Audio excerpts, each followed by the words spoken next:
You're going to apologize to him, Mark? Right here, right now. For making him feel uncomfortable.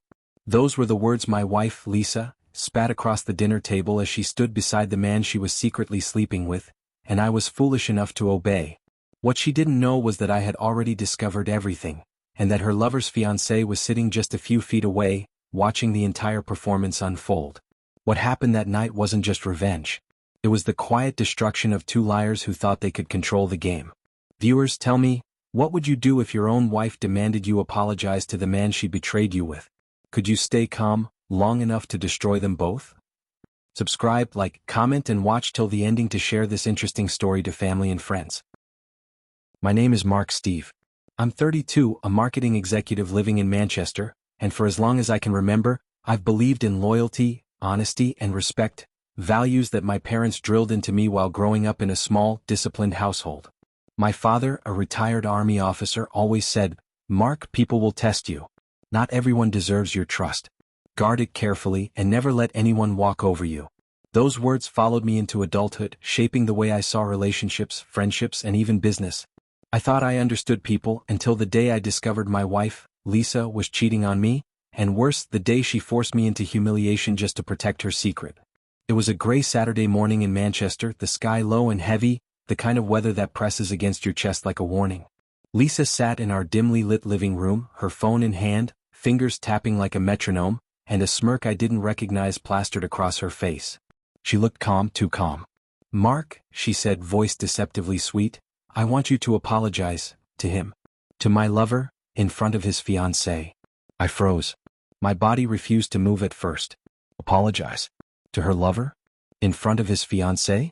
My mind went numb, cycling through disbelief, anger, and confusion so fast I could hardly think. I wanted to laugh at the absurdity, scream at her, leave and never return, but there was something darker in her eyes that kept me rooted. I knew this wasn't just about humiliation. Lisa had always liked control, always enjoyed the power of shaping the world to her liking. And now, somehow, she wanted me to act as her pawn. I nodded, carefully, my heart hammering. I wasn't broken yet, though I let her believe I was. I had learned, from past experiences, that silence and composure were far more dangerous than outrage. My mind went back to my first serious relationship, where my partner had tried to manipulate me publicly. I had learned the hard way that patience, observation, and subtle maneuvering could give you an advantage that anger could never create.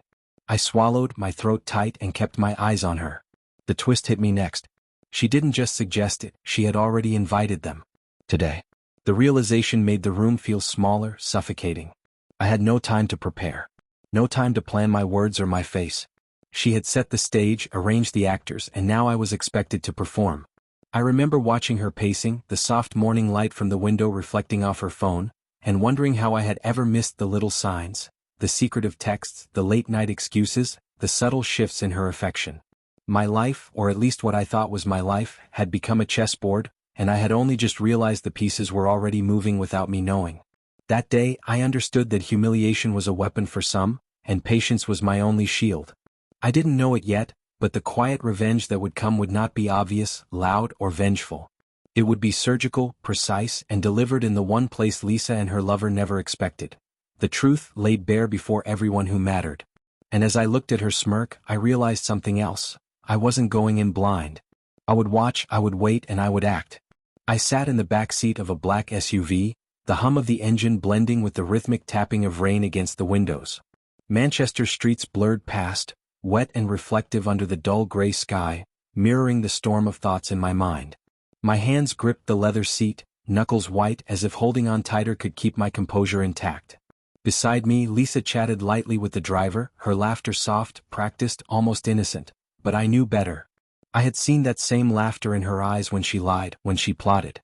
Every street, every turn felt like a trap. I imagined the scene I was being driven toward. Her lover, standing smugly by the door, his fiancée behind him, arms crossed, suspicion hidden beneath a polite smile. My pulse raced at the thought of their judgments, the whispered comments I would have to endure. And yet, beneath the fear and anger, a flicker of calculation began to emerge. I remembered my father's lessons about patience and observation. Let them underestimate me. Let them think I am broken. The game had only just begun. The memory of my first serious relationship crept into my mind. I had been young, naive, blinded by love. My ex had manipulated me publicly, drawing attention to my weaknesses, leaving me humiliated and powerless. But I had survived. I had learned then that silence could be louder than words, that observation could be sharper than any attack. I repeated that mantra in my head now, letting it steady me. Then my phone buzzed, slicing through the tense silence. I glanced down, an unknown number. The message was short, almost cryptic. Be careful. She's playing a bigger game than you know. My chest tightened. How did someone know? Who could be warning me? I looked at Lisa, her eyes glinting with mischief, and a cold shiver ran down my spine. This wasn't just humiliation. This was a trap, carefully constructed, and I had been lured into the center.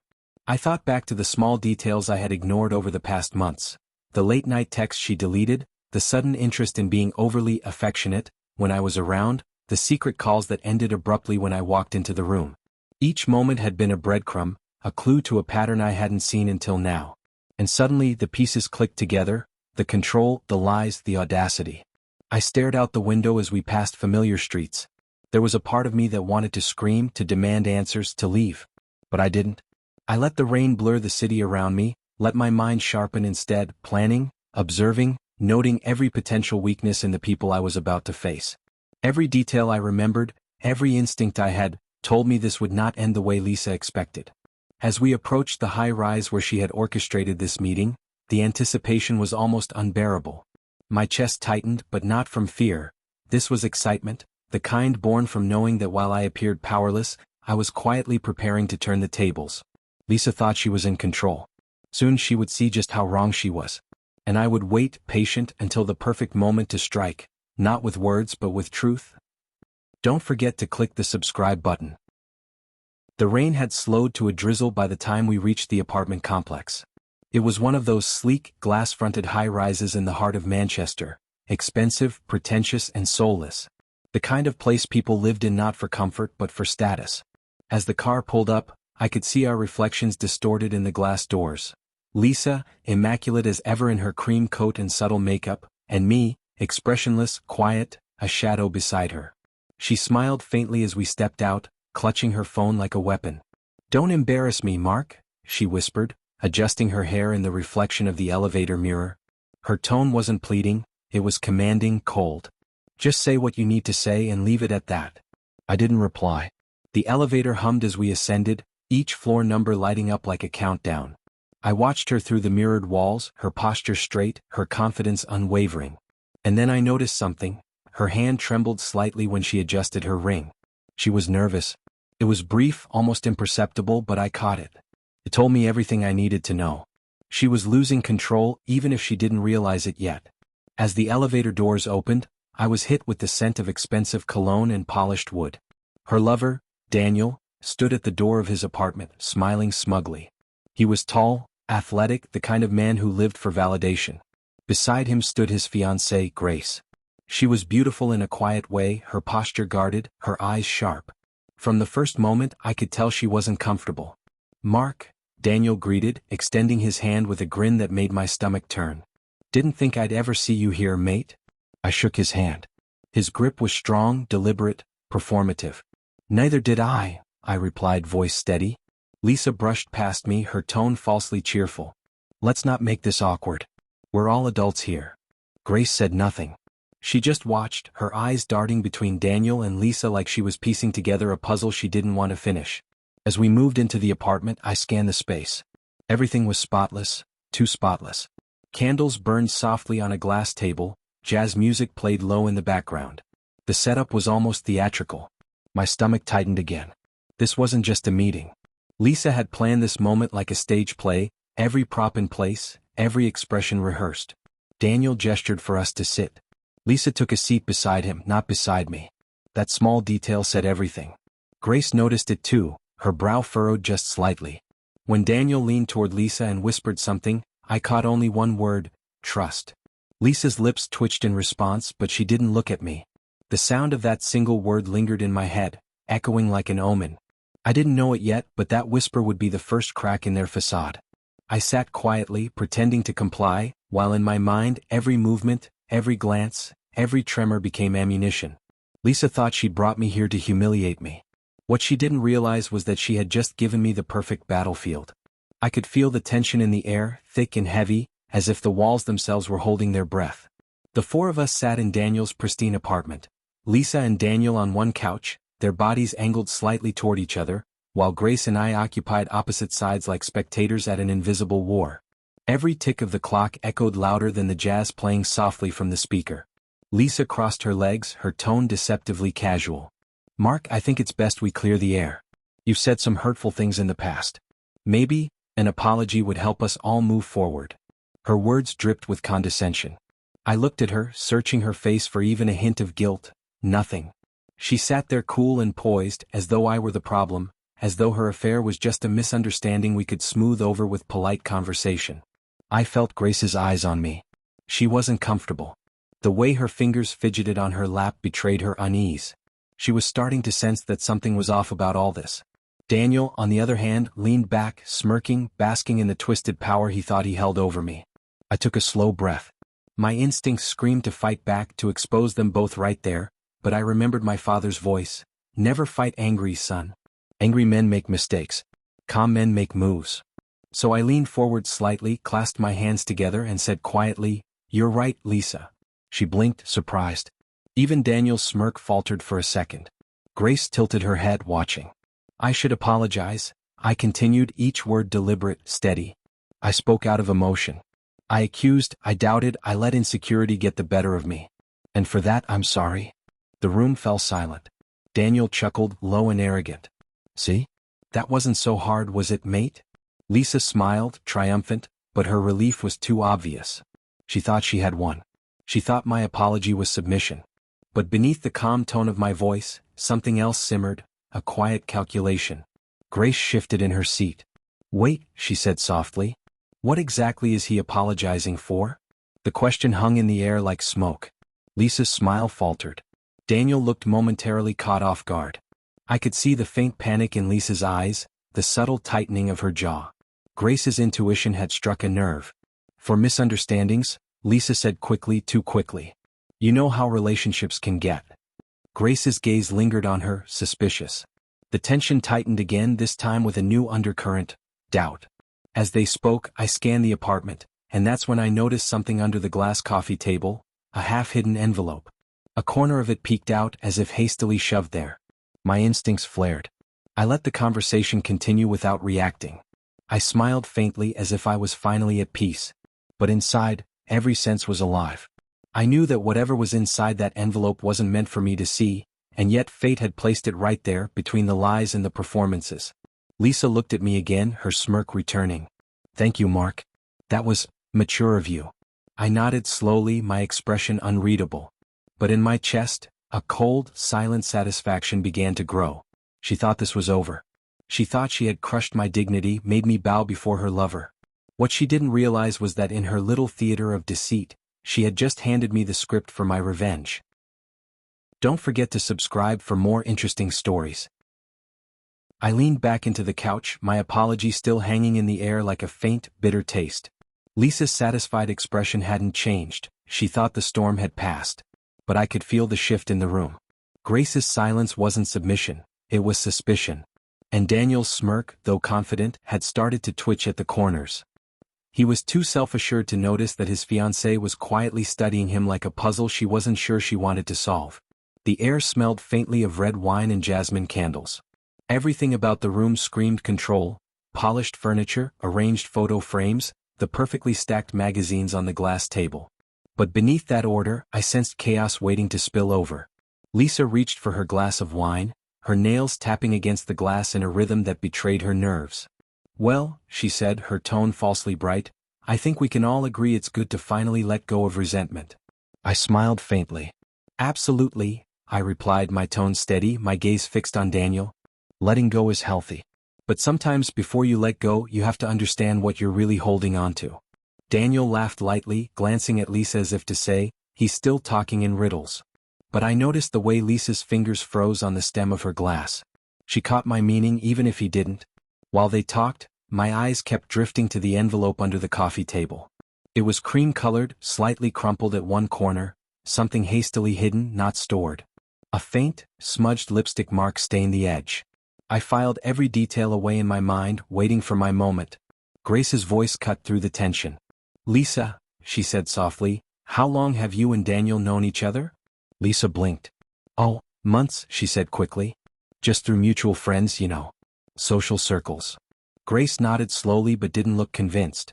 She sipped her wine, her eyes narrowing slightly as she looked between them. That was when it hit me. Grace didn't know. She had no idea what she was walking into. The realization lit something inside me, an opportunity. I didn't need to raise my voice or expose them yet. I only needed to plant seeds, to let their lies unravel on their own. I turned to Daniel. You and Lisa must have a lot to talk about, I said casually. She's been quite the confidant lately. Lisa's wine glass froze midair. Daniel hesitated before forcing a laugh. Yeah, she's a good listener. Grace's eyes flicked toward Lisa, searching for an explanation. The faintest crack appeared in Lisa's composure. It was small, but it was enough. While they scrambled for control of the conversation, I quietly leaned forward as if reaching for my phone, and let my hand brush against the envelope. My fingers slid it closer inch by inch until it was within reach. No one noticed. I leaned back again, envelope now resting lightly beneath my palm, my heartbeat steady. The roles had shifted. Lisa had brought me here thinking I was the pawn, but in this silent, delicate moment, I realized I was the one observing the board, not playing on it. The silence stretched longer now, waited. Grace finally spoke again, her voice quieter but edged with suspicion. Funny, she said, you two seem close. Lisa smiled tightly. Don't be ridiculous. But I could see it, the tremor in her lip, the slight panic in her eyes. For the first time she was the one losing control. I let the moment linger, my eyes locked on hers, saying nothing. Sometimes silence is the loudest truth of all. Grace's voice was gentle, but her eyes were sharp, cutting through the polite tension. You two seem close, she repeated as if testing the words for truth. Daniel shifted, his hand tightening around his glass, and Lisa's smile faltered for a fraction of a second before she forced it back. I could see the discomfort spreading across the room like a slow-moving flame. The silence that followed wasn't empty, it was heavy, filled with unspoken accusations. I glanced at Grace and saw the faint tremor in her jaw, the way her chest rose and fell faster than before. She already knew. Maybe not the details, but instinctively she knew something wasn't right. Lisa tried to redirect. Grace, you're imagining things. We've barely spent time together outside group outings. Grace tilted her head, her tone deceptively calm. That's strange. Daniel mentioned once that you two talked almost every day. He said you gave him advice about his relationship. That single sentence hung in the air like a knife. Daniel's head turned toward Grace, then to Lisa, his mouth opening and closing without sound. Lisa's face paled, then flushed a deep crimson. I watched quietly, letting the discomfort unravel them. Every fidget, every eye twitch, every nervous glance was a confession in disguise. I didn't need to raise my voice, truth was already doing the work for me. While the three of them stumbled through polite denials, I slid the envelope further under my thigh, concealing it. The weight of it seemed to hum against my leg, a quiet reminder that this wasn't over. Grace leaned toward me slightly, whispering just loud enough for me to hear. Something's off, isn't it? I met her eyes. You're not wrong, I murmured. But sometimes it's better to let people tell on themselves. Her gaze softened and she nodded faintly, understanding. For a moment, we were allies in silent observation. The rest of the conversation was painfully forced. Every laugh was hollow, every exchange strained. Lisa clung to her performance, but cracks were spreading fast. The same woman who once thrived on control now sat fidgeting, her polished demeanor fading. As we stood to move toward the dining area, Grace's hand brushed against mine unintentionally. It was subtle, but I could feel the unspoken question in it. How much do you know? I didn't answer. Not yet. Timing was everything. Don't forget to subscribe. Dinner was laid out neatly on the glass table. Steak, roasted potatoes, wine glasses half filled. The setting was elegant, but it felt artificial, like a prop on a stage. Lisa poured wine for everyone, her hand trembling slightly as she handed me my glass. Daniel was talking too much now, trying to fill the growing silence with meaningless chatter about work, about vacations, about nothing at all. Grace nodded, feigning interest, but her eyes were distant. She was no longer listening, she was watching. Lisa tried to recover, her tone brittle. So, Mark, how's work? Still at that firm on Deansgate? I sipped my wine slowly, pretending to think. Yes. Though lately I've been focusing more on strategy and analysis.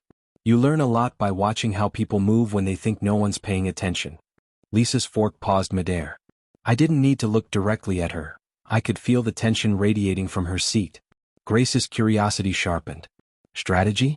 You mean like reading people? Exactly, I said with a faint smile. You'd be amazed how much people reveal through small things, body language, tone, lies they tell themselves. Daniel laughed, trying to deflect. You sound like a psychologist, mate? I shrugged. Just observant. Lisa's jaw tightened. Her eyes flicked toward the coffee table. She had noticed the envelope was gone. I could see it in the sudden stillness of her body, the way her breathing shallowed. She tried to keep her expression neutral, but panic flickered in her eyes like a dying candle. Grace noticed the shift. Lisa, are you okay? You look pale. I'm fine, Lisa said quickly. Just tired. But I could tell her mind was spinning. She didn't know how much I had seen, what I had, or what I planned to do. And that uncertainty was breaking her composure piece by piece. When Grace checked her phone mid-conversation, her brow furrowed. Her lips parted slightly and her expression hardened. Something on that screen had confirmed what she suspected. She didn't say anything, just stared across the table at Daniel, who suddenly looked very small. I took another sip of wine, calm, quiet, patient. The truth had begun to surface and I didn't have to lift a finger. Grace's voice cracked the air like thunder. How long, Daniel? The sound of her wine glass hitting the table startled even me. Lisa froze. Daniel blinked, caught mid-breath. What? He asked, forcing a laugh. Grace's phone screen glowed in her trembling hand. Don't play stupid. The messages, the pictures, her name's right there. The room exploded into silence. Lisa's face drained of color, her eyes darting toward me, then to Daniel. Daniel stammered. Grace, it's not what it looks like. Oh, it's exactly what it looks like, she snapped, rising from her chair. You've been sleeping with her, your friend's wife? Lisa's lip trembled, her mouth opening to explain, but I stepped forward quietly and placed the envelope on the table. You might want to see this too. Grace's hand shook as she opened it. Inside were printed photos. Lisa and Daniel together, hand in hand at restaurants, kissing near the car park I had once suspected but could never prove. I hadn't taken those pictures. They were sent anonymously weeks before I even knew about the affair. Now, I realized someone else had been watching long before I had. Lisa lunged for the envelope, but I pulled it back just in time. Don't, I said quietly. My voice wasn't angry, it was final. You've done enough.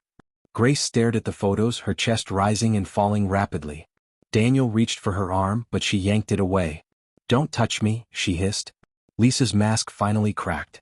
Mark, I can explain. Don't, I interrupted. You already did. For a moment, no one moved. The weight of betrayal hung in the air like smoke. The room that once smelled of candle wax now reeked of fear and deceit. Grace turned to me, tears glistening but her voice strong. Thank you, she said quietly. Then she looked at Lisa, her expression hardening. You deserve each other. And with that she left. The sound of the door slamming echoed like a closing chapter. Silence followed her exit, heavy and suffocating. Daniel sank onto the couch, running his hands through his hair. Lisa stood motionless, eyes glassy, face pale. You planned this, Daniel said finally, voice shaking. You set me up. I looked at him calmly. No, Daniel. You set yourself up. I just let the truth speak. Lisa turned to me, tears forming now. Mark, I didn't mean for it to go this far. I just wanted control, I finished for her. You always did. She took a step forward. Please let me explain. I shook my head. You humiliated me to protect your secret. You thought forcing me to apologize would make you feel powerful. But now you see, power built on lies collapses fast. She dropped to the couch, burying her face in her hands. Daniel muttered something under his breath and grabbed his jacket, storming out without another word. For a long moment I just stood there, staring at the remnants of what used to be my life. The wine glasses, the photos scattered on the table, the faint sound of rain beginning again outside, it all felt surreal. I turned to leave. Behind me Lisa's voice cracked. Mark, where are you going? Somewhere honest, I said. Somewhere you can't reach. Her sobs followed me to the door, but I didn't look back. The man who had entered that apartment humiliated had walked out free. The rain hit the pavement hard as I stepped outside. Manchester's streets glowed under the streetlights, neon reflections pooling in puddles. I walked aimlessly for a while, letting the cold air wash over me. The envelope felt light in my coat pocket now, its purpose fulfilled. I thought about everything, My father's words, Lisa's manipulation, Daniel's arrogance, Grace's quiet strength. In a strange way I felt gratitude. Betrayal, I realized, teaches you more about people than love ever does. At a quiet corner cafe, I ordered black coffee and sat by the window. My phone buzzed, another unknown number. The message read, "You played your part well. You deserved it." She did too. I stared at the screen, heart slowing, realizing there was still more I didn't know. Whoever had sent those photos, whoever had warned me earlier, they weren't done. I slipped the phone back into my pocket and smiled faintly. Maybe this story isn't over yet, I murmured to myself. Outside, the rain softened into mist, the city lights blurring through the window. Somewhere behind me, Lisa was probably trying to piece her life back together, but it didn't matter. My revenge had never been about destroying her. It was about reclaiming myself, quietly, completely, and without apology. I lifted my coffee, watching my reflection in the glass, and whispered, "Some people burn bridges. I prefer to let them collapse on their own." The camera would fade out there, one man alone in the city, calm after the chaos, rain tapping gently against the window. A story closed but not entirely finished. Because in life, endings aren't always endings. Sometimes they're just the silence before the next move. Subscribe, like, comment, and share for interesting stories.